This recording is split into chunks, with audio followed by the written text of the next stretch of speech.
Virgin's contract to run the West Coast Mainline has been extended.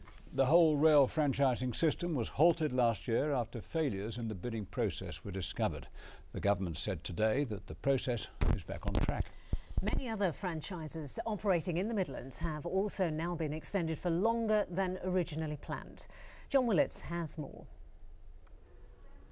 All rail franchise bids were halted following the West Coast Mainline fiasco last year. First Group were originally awarded the franchise, but the deal was scrapped after Virgin launched a legal challenge and failures were discovered in the bidding process.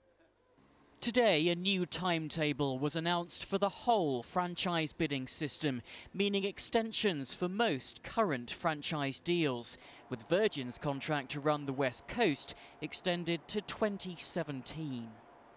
Mr. Speaker, last year serious and unacceptable mistakes were made when it came to the refranchising of the West Coast Mainline.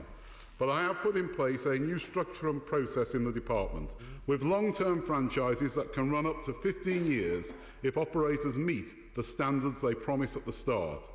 Meanwhile, bids for the East Coast Mainline are back open. The line is currently run by the government after two previous franchises failed. Today it announced a new franchise will start in 2015, but not everyone agrees a move back into private hands is the right way forward. If it ain't broke, don't fix it.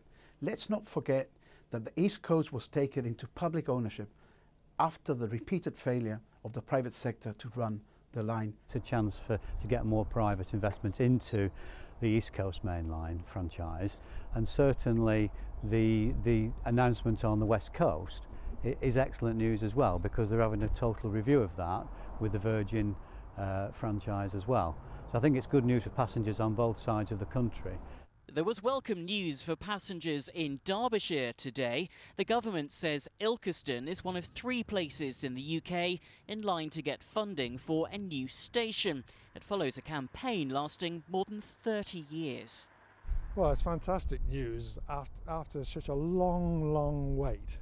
This has been going on for so long that a lot of people, I think, had given up hope completely. Today's announcements mean more big changes on the way for rail passengers in the Midlands, and it's hoped that will mean a better service too.